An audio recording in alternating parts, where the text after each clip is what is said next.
Sam Darnold, Jaxon Smith-Njigba, and the Seattle Seahawks take on Brock Purdy, Christian McCaffrey, and the San Francisco 49ers in a winner-take-all Week 18 game. The number one seed in the NFC for the playoffs is on the line, and the winner of this game will get the number one seed and that coveted first round bye. The loser, well, most likely they're going to drop all the way down to the sixth seed. For all intents and purposes, folks, this is the biggest game of the NFL season. Historically, teams that get the number one seed in the playoffs have about a 50-50 chance to get to the Super Bowl. As far as wildcard teams getting to the Super Bowl, those odds are around 4 or 5%. I'm not saying that this is the season for these teams on the line. Both of them have clinched playoff spots, but for the likelihood to get themselves to the Super Bowl, this game is critical. A lot like Sam Darnold last year. If he would have beat the Lions week 18, he would have had the one seed with the Vikings. They went on the road to play in that weird game against the Rams that was in Arizona. Not a road game, but it was a road game in which they got blown out. For San Francisco, their fate would likely be the sixth seed if they lose this game. For the Seahawks, they would likely be the sixth seed as well because the Rams are positioned to finish this season with a record, getting a tiebreaker either over Seattle based on division record or the 49ers with a better record overall for the postseason. There are so many things to break down. I just want to say thank you for being here for this Blitz with Blender video. My name is Josh Blender. I make NFL videos weekly, getting you set and ready, and we've got the most fun breakdown of the entire season. Levi Stadium is going to be rocking. This may be the best environment in the history of this building with this much stake on the line against a divisional opponent. Because if you remember, there's been NFC Championship games in this building. There's been massive matchups. You can remember back to the NFC Championship game where they hosted the Green Bay Packers and they move on to go to the Super Bowl. But this one has a different level to it. This is that feel that with this one seed on the line, they can come out in this primetime environment Saturday night in their home building against their arch nemesis, the Seattle Seahawks, the team that stopped them in the end zone. Richard Sherman, the play on Michael Crabtree, that one in Seattle. There's so much history between these two teams when you break it all down. This one very well decides which one of them has that easier path to get themselves to the Super Bowl. Because let's be honest, both of these two teams, these are the teams with the best chances to make it to the Super Bowl in this conference because of right now the opportunity to get themselves to that first round bye, that free win into the next round. This all starts with the skill position players. If you don't start with the skill position players, you're not playing this one smart as far as preview and predictions go.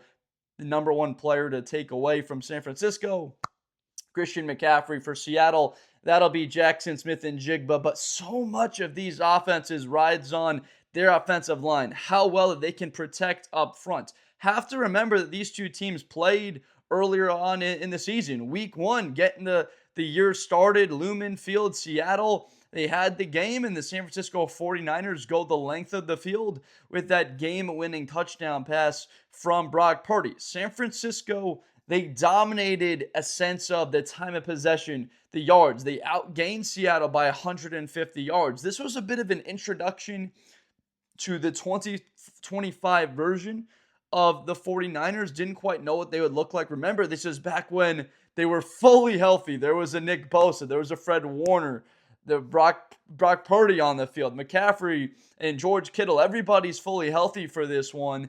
And the questions were like, is this 49er team going to even be a team with a winning record? Can they be 9-8, be on a road to make the postseason?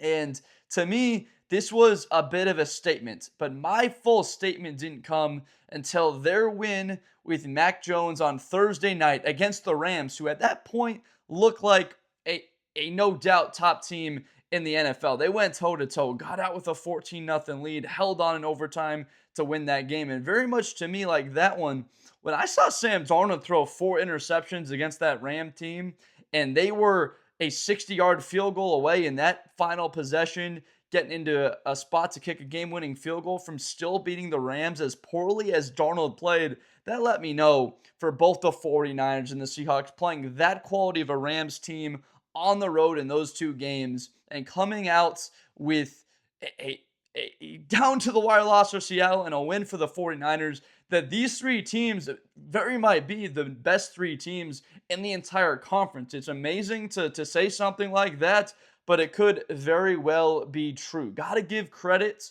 to a team in Chicago for fighting their tails off. As entertaining as a game gets, you could go with the 49ers Bears game Sunday night, or the Niners still have a shot. They'll get a win and get the 1 seed in the Seattle, where they essentially control their path after the win that they come up with against the LA Rams. I mean, we're talking about probably the two best games of the NFL season, and if we're being honest, this is probably going to be the best game of them all and top it. If you're a Seattle Seahawks fan, that probably upsets you. You feel like you've got the better team, that at this point in the season, you've got the best defense, and this pass rush is foaming at the mouth to get another chance at Brock Purdy. And you would say, hey, look, the San Francisco 49ers this year, they're the worst team getting after the quarterback, with their only 18 sacks overall in the season. And we've got 44 sacks, top 10 overall in the league. And they're a mediocre overall defense. They don't have their best two players. No Nick Bosa, no Fred Warner on that side, and we're still hemming, and we've got a lot of health on that side of the ball. Overall, Seattle has retained a lot of their health, and they're going into the playoffs as one of the healthier teams. It's not a knock against them to say, oh, this team's fully healthy. They haven't had to deal with adversity. They've dealt with their adversity, but being healthy is just a positive. San Francisco, though, the entire season, they've overcome that. If they could get a bye in this one, they're potentially looking at maybe getting Fred Warner back for the NFC Championship game and only having to play one game at home instead of having to win 2 games on the road, which is what's in store for them if they lose this home game against Seattle, is a massive change. And you understand why it's only about a 5% chance for teams to get to the Super Bowl if you're a wild card team. You got to win 3 games on the road as opposed to just winning 2 games at home. That's about as large of a swing as it gets. And we got to remember, folks, this Seattle Seahawks team is as good as it gets on the road with Mike Macdonald as their coach. They are 7-1 overall this season, and they're not too shabby at home as well. It's very rare for a team to do what they're doing, and it all starts up front. And that's sort of where we got a look into where this Seattle team would look like, because the 49ers has come out in a lot of seasons and run the football really well. Only a little bit over 3 yards a carry in that first matchup. And I'm expecting the Niners to struggle to run the ball. It's not going to be the way it looked against Chicago. I mean, 6 yards a carry overall on the game, 200 on the dot rushing yards. Brock Purdy barely touched the entire day. He was only sacked 1 time from Austin Booker, and I believe they wound up scoring a touchdown later on in that possession. There was a hands to the face call on interception in the end zone. CJ Gardner-Johnson, thank you very much. 1st and goal, and they have the running play into the end zone for the touchdown from Brock Purdy and gives them the 28-21 lead, which frankly was the difference in this game. That one play, that's 7 points. If that was intercepted, that doesn't happen. The Bears come out and start the second half very likely with the lead in that one. But Brock Purdy, his play this part of the season has been unreal without Brandon Ayuk. And in this one, didn't have George Kittle against a Chicago defense that has overall played better on the back half of the season. And they had been a top 5 defense statistically, actually, over the last 4 games, going back to the good way they played against the Packers and the way they played against Philly and the Cleveland Browns. And San Francisco drops 42 points on them. So the Seahawks, they have this defense that's catered around really physical, athletic linebackers that are rangy. They go sideline to sideline. I look first and foremost at Ernest Jones. He's the guy that's going to be responsible for Christian McCaffrey. First game of the season overall on the year, you came out and you're like, wow, okay, Ernest Jones, this man's flying around. Julian Love, 10 tackles overall. And Devon Witherspoon, before the injury, he had a really good game. Like, now you've got all the health, and you've got Emmanwori and Witherspoon in the back ends. And I look up front, and there's still DeMarcus Lawrence and Williams and Murphy, these guys are healthy. This is really important. So overall, man for man, there's no doubt. Seattle overall, they've got the better roster. No one's going to be arguing that, the better top end talent. But San Francisco's got this game in their home building. That's going to be worth points. A divisional game with all of this at stake. It's essentially what I talked about, the statistics. This is a playoff game. This is more than a playoff game. This is everything at stake. And so you can sort of not throw away the injuries and the comparison to where Seattle is healthier. You take that into account, but then also with the amount of emotions involved, and that likely they have George Kittle back for this game. I was surprised he wasn't on the field. They said that his ankle swole up and it was too much for him to be able to go. George Kittle, I would be shocked if he's not playing in this one, especially when you look at it where he could have 2 weeks off if he does go. He's 100%. Stick him with something. Give him smelling salts after every possession. Make sure that he's ready, because that's a responsibility of Ernest Jones in coverage. Nick Emmanwori now, and him being fully trusted. I believe that Seahawks faithful for this one are feeling a lot more confident about his abilities as a cover defender. Look, is he a finished product? No, he's not remotely close to that. It's going to take likely another year or two until Emmanwori's playing full 100% confidence in this system. It's a complicated one that Macdonald runs. It is going to be fascinating how they approach taking McCaffrey out of the game, because Chris Collinsworth, he put it perfectly. The Bears with Edwards and Tremaine Edmonds, they were trying to take McCaffrey out of the game as a pass catcher by having those linebackers ready over the middle. And how did they beat that? It was a deeper throw on a dig route over the middle. San Francisco winds up having that game-winning touchdown because the linebackers, they weren't sinking and getting enough depth because they were worried about Christian McCaffrey out in the flat or on an angle, a Texas route over the middle. So they were worried about having to cover him and the stuff behind it. That's where this Brock Purdy, maybe he's not the most athletic, still had 2 rushing touchdowns. Maybe he doesn't have the biggest arm, still had an incredible game against the Bears Sunday night in front of everybody, throwing those intermediate routes. It's something where these two quarterbacks, they've got the experience. So Brock Purdy, he's played in a Super Bowl. He started that NFC Championship game before the UCL injury. Sam Darnold played in the playoffs last year, that the game at the end of the season. Which quarterbacks experience, and be unbiased here if you're a Seattle or a San Francisco fan, you've got to say Brock Purdy's got the edge. He's played in larger games overall in his career. And Sam Darnold, this is amongst that level, and he's looking to prove people wrong that wrote him off down 16 points. Fourth quarter against the Rams, I can guarantee you people were writing their articles. They had him just about ready to hit enter until Shaheed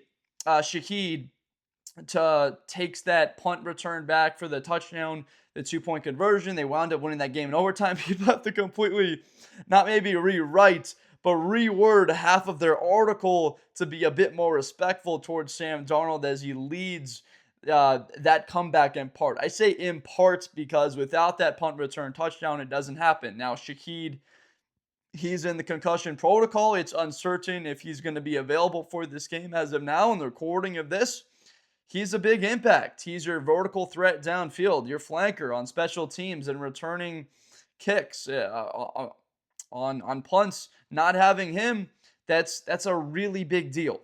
And I immediately think to who's a veteran guy in this one that might be overlooked, because there's going to be all the talk about JSN, and I'll go a little bit further into him. You can't make a Seattle video without talking about him at length, but Cooper Kupp.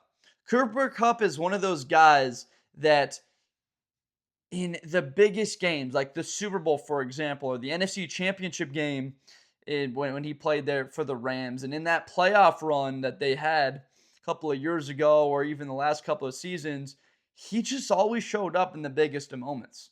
And on third down, Stafford would go to Cooper Kupp. And now you're starting to feel some of that confidence from Sam Darnold on that drive. I want to say it was a 7-point lead. Seahawks trying to put the Panthers away.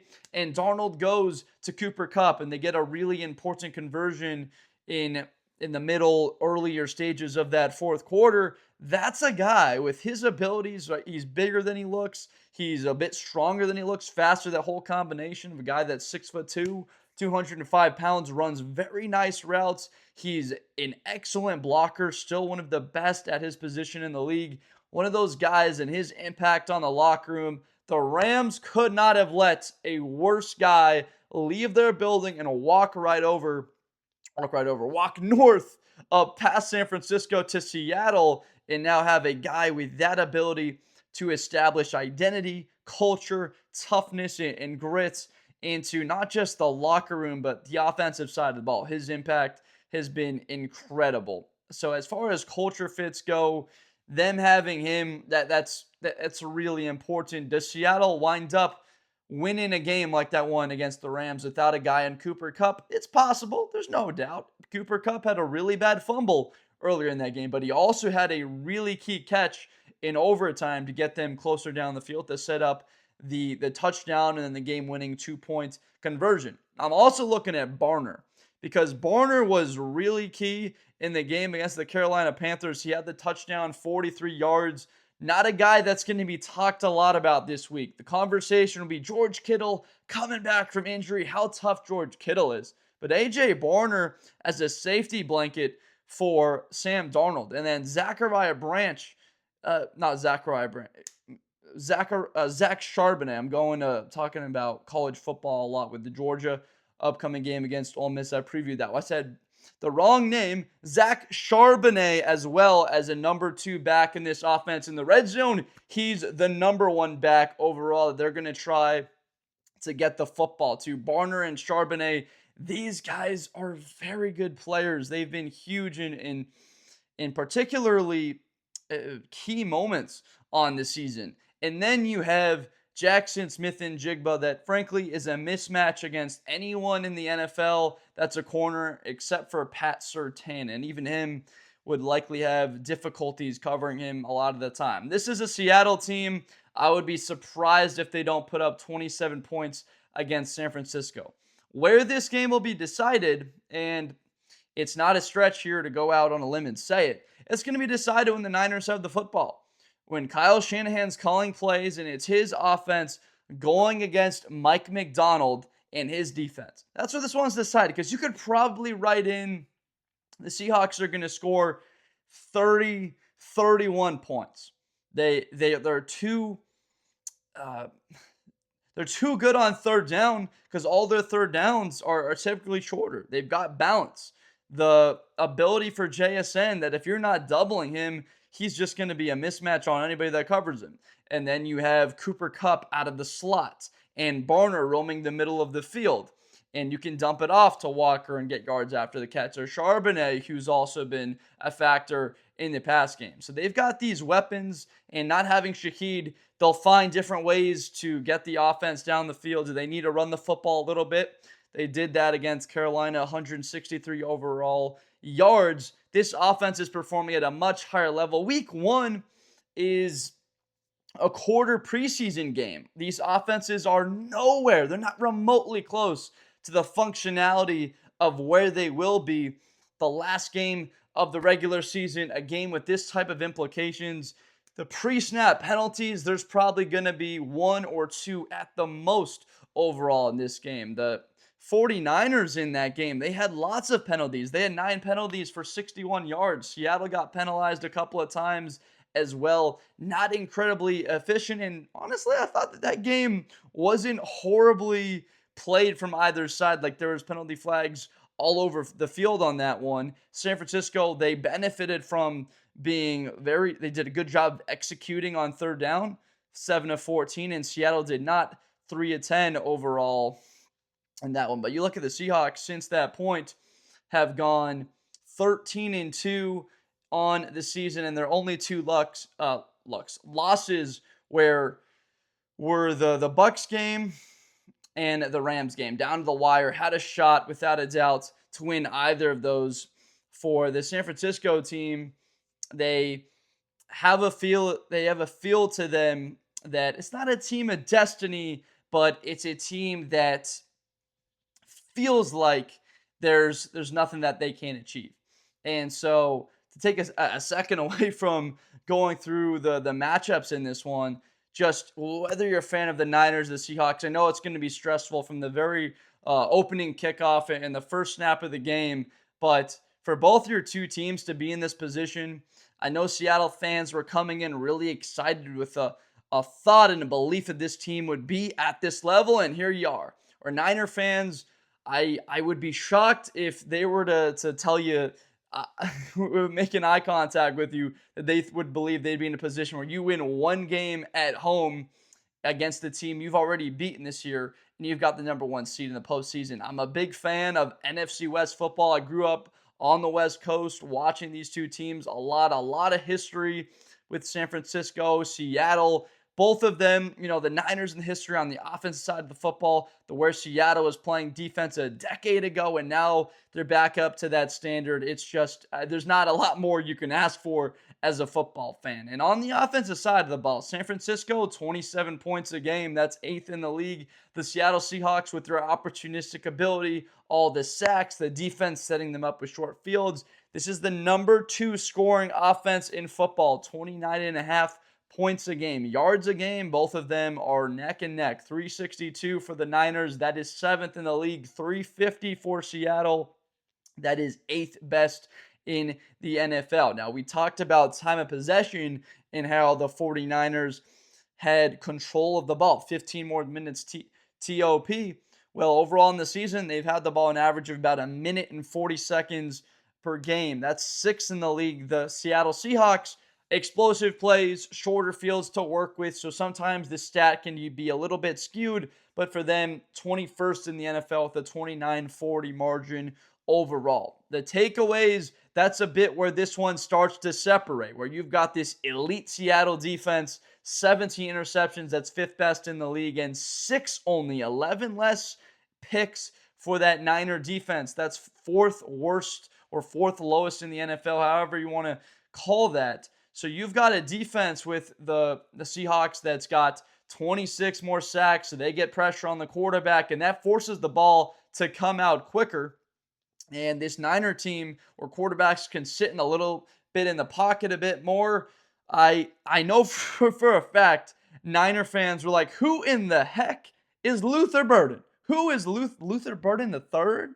Missouri? Like, who is this kid, looking up during that game? And if you're not a big college football fan, you're probably confused why this guy is having these big plays. And there's a free play to Colston Loveland, the rookie. Like, who are these guys for the Bears and picking up these really large receptions? And that's sort of the way it's been for this Niner defense this season, where there's been random, really good performances from certain players because they don't have that dominant pass rush. But I'm not going to say anything negative, because think about where they were a couple of years ago. Eric Armstead, DeForest Buckner up front. Both those guys are gone. Nick Bosa, with the injury, he's gone, right, for this season. Dre Greenlaw, Fred Warner, the best linebacker duo in football. Those guys not available for them. Charvarius Ward, Talanoa Hufanga. Think about how many playmakers and just stalwarts, key pieces, key chess pieces for this Niner defense that were on those Super Bowl teams that are just not available for this game because of injury, because of free agency, because of trades, and those guys are not on this team, and still they are at this stage. And then you look at Seattle, and where they made a bold decision. The way it was working with Geno Smith, they thought that they weren't getting enough out of this quarterback, a guy that had taken them to the playoffs, and they took a gamble with Sam Darnold. And man, if you can't say that there's been bigger payoffs for something, that's one of the best in history that I've seen for a first season at quarterback. When I saw him this past summer, I wish I would have I would have known what was in store for Sam Darnold this season. It's incredible. Just got to give that man a really big applause for overall the way that he's played, the amount of BS he's dealt with, social media to his face outright with interceptions in key spots and battled through it all. Excuse me. It's not an easy sports town to play in, no town, but like Seattle with that passion they have for their football and up north and that style, it's a little bit different from playing in Southern California at USC in his days there at USC, where it's a little bit more of that lighthearted, passionate, diehard fans, but it's a little bit different up there for the Seattle Seahawks. For him to play this way, I know that he's earned the hearts, the faith, the trust of Seahawks fans, and they really believe that they've got a Super Bowl team with this one. And for Niners, look, is there a better coaching job this season than Kyle Shanahan? I believe winning that game. It's too bad that maybe a Coach of the Year award comes down to one play, but why not? It's Ben Johnson. What do you got? It's 4 seconds left, final play of the game, and the play call comes in late, and Caleb Williams isn't fully set at the line of scrimmage, and the Bears are a little bit rushed on that final play, and he doesn't have his first, second, third read open. He's got to scramble and dumps the throw just a little bit shy. Whereas Kyle Shanahan, was there a moment where this team looked unprepared or not set at the line of scrimmage? The job he's done to have this team in this position has been incredible. Mike Macdonald overall, I'd still put him up there in those ranks. The way that the Rams looked early in this season for both of these coaches, this is probably in conversation for the best division overall season in NFL history, to have three legitimate Super Bowl contenders.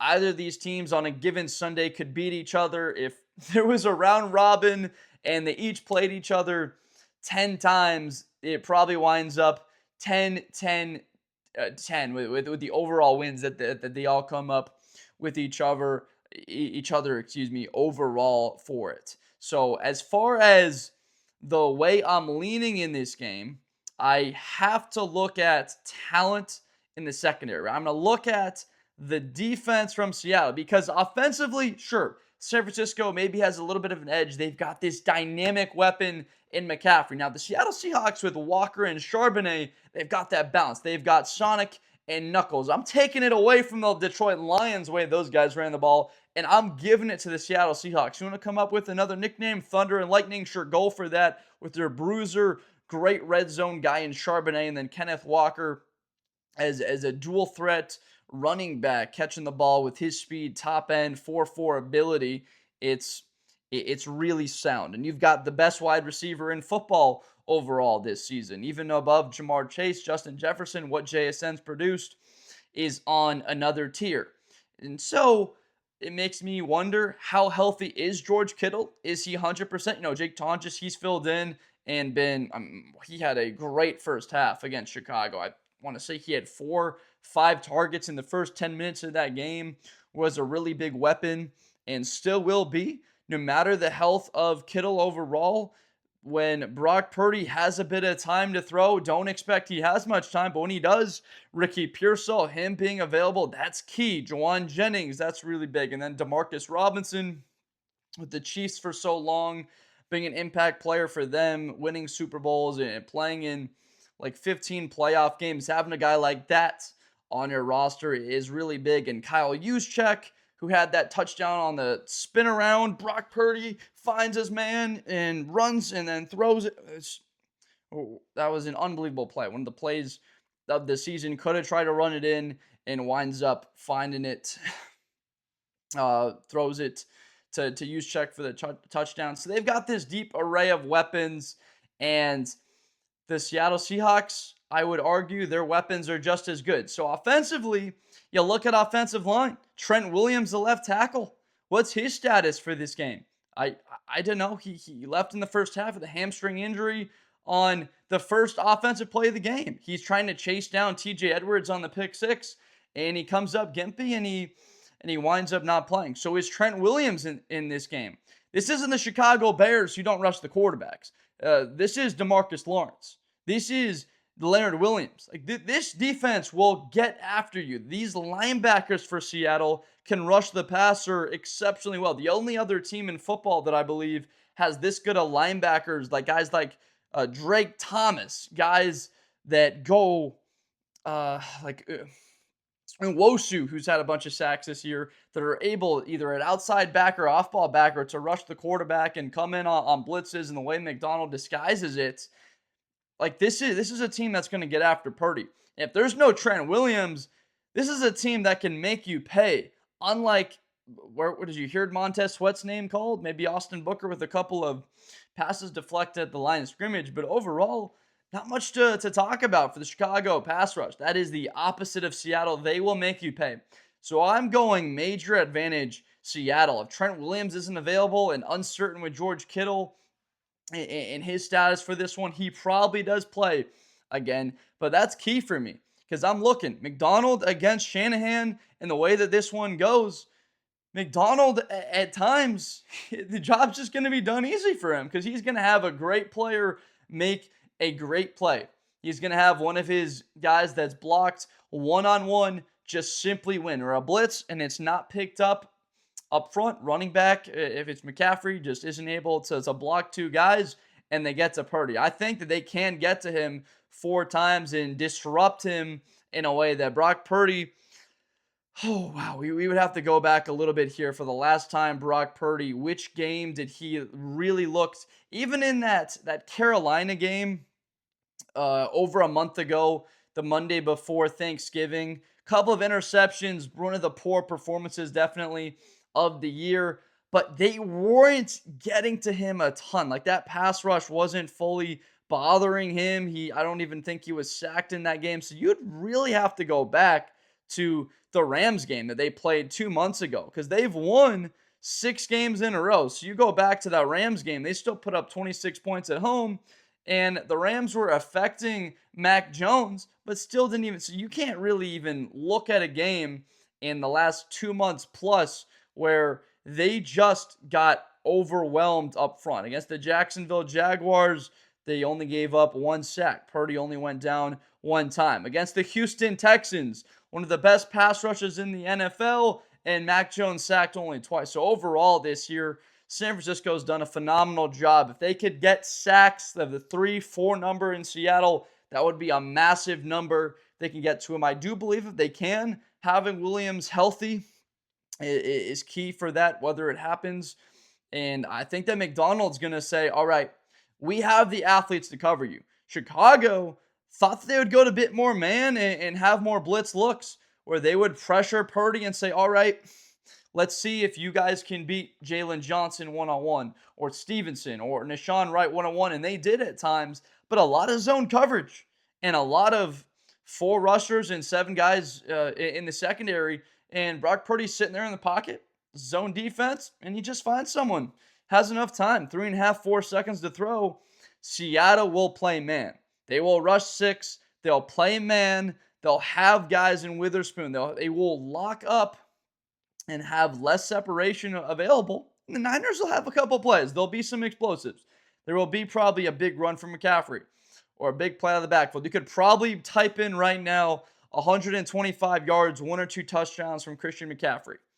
Could probably already type in 250 passing yards for Brock Purdy, 1 or 2 touchdowns. The question is, though, do they score more than 30? And I have a very tough time thinking that they can score 30 points against the Seattle defense that saw them over the last couple of weeks. And this is a better pass rush than they've seen in San Francisco from any team going back to that Rams game and the Texans a couple of weeks before that. I think Seattle gets pressured on Purdy. I believe that the Niner defense is going to have a really tough time stopping Seattle in the way that SF's defense looked against the Bears, against Phillip Rivers and the Colts. And they find themselves in a situation in the fourth quarter where they're trailing and maybe don't have the balance that they can have, right? If anything, in that fourth quarter against Chicago, 5-6 minutes left, they're down by 3. They've got that run. They've got the pass balance because there's a lot of time on the clock. If they're down by 7 or 10 against Seattle and they're not able to keep that balance, are they going to go to that drop back pass style and not have as much success? So that's where I'm leaning in this one. I think the Seattle Seahawks win this game in a classic 31-27. They pull it off on the road and clinch the number 1 seed and the first round bye. This is an incredible matchup. I just got to hear from you. Let me know down below in the comments. Where are you looking? Do you think that I'm missing the impact of McCaffrey in this game? I would say 125 yards and a touchdown to right in. Like 25 fantasy points isn't overlooking him. George Kittle, I think he's going to be on the field in the red zone. But overall, I'm looking at this Seattle defense that is far better than San Francisco's. And these offenses are about the same. Maybe a slight edge to San Francisco, slightly, a little bit. Talent-wise, they stack up maybe a little bit more dynamic with McCaffrey. But overall, when you've got that wide of an advantage from one unit to the other, tough for me to pick against Seattle. Beating this team twice would be an unbelievable feat, and then you could see them again in the postseason. So I got to hear from you down below in the comments. Let me know what I'm missing in this one and where you agree with me on it overall, and ultimately who you think wins this game. Thank you so much for watching. It's been so fun to break down the Niners all regular season and cover this team in this special run to this game. The Seattle Seahawks, there hasn't been a more dominant team in the league this season. They've been the Indianapolis Colts if they didn't fall off a cliff. That's the sustained level of success that the Seahawks have had throughout 2025, and I would be shocked if they did not play good football in 2026 in January for the postseason. 31-27, the Seahawks get it done on the road, and they clinch that bye. Appreciate you so much. If you haven't subscribed already to Blitz with Blender, please do that. That really helps me out. It's free. Doesn't cost you anything. It helps me keep making these videos and eventually make better and better content for you so we can keep doing this, having a lot of fun, and get you set prepared for these games and heading towards the postseason. So thank you so much for watching. We're going to be making these for the rest of the NFL playoffs. Appreciate you, and I'll see you next time. Best player in college football. That Georgia and Ohio State game, New Year's Eve, is going to be a classic. Josh Blender, hi everybody. I'm Josh